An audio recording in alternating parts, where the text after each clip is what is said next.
presented by SK Music Recording Studio, Saharsa.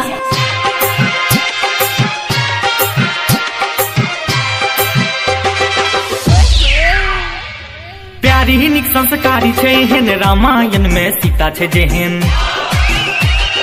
प्यारी निक संस्कारी छे हेन रामायण में सीता छे जेहन। रोज सुबह जगते प्रणाम करे छे।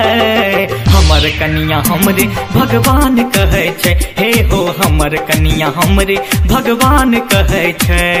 प्यारी निक संस्कारी छे हेन रामायण में सीता छे जेहन। रोज सुबह जगते प्रणाम करे छे।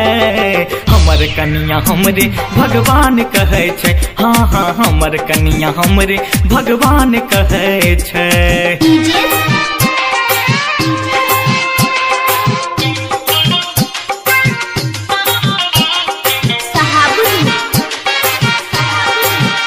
हाँ माय बाऊ के भोरे भोर बना के दै छे नाश्ता।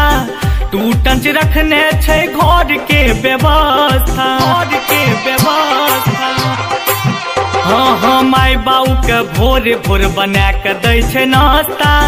टूटंच रखने छे घर के व्यवस्था। नीक कन्या मिलल हमरा नसीब से। लोभ नहीं छे एकरा दुनिया के चीज से।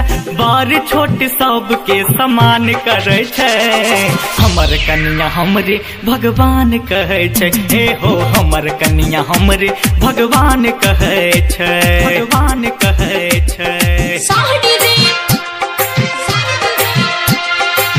सिंगर राहुल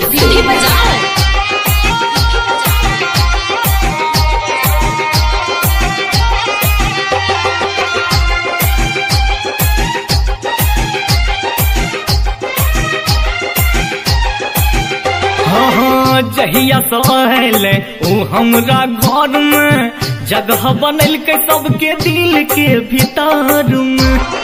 दिल के भीतर में हे हो जहिया से अहले ऊ हमरा घर में जगह बनल के सबके दिल के भीतर में। हंसत रहे हंसावत रहे छे। मुँह से ओकरा त मौध टपकै छे। हमर हर एक हुकुम के सलाम करे छे। हमर कन्या हमरे भगवान कहे छे। हे हो हमर कन्या हमरे भगवान कहे छे। भगवान कहे छे।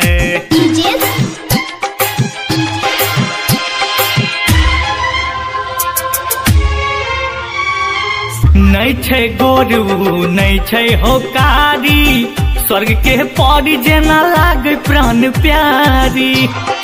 लागे प्राण प्यारी हाँ हाँ नहीं छे गोरू नहीं छे हो कारी। स्वर्ग के परी जेना लागे प्राण प्यारी। नहीं कोनो दुख हमरा नहीं कोनो गम छे।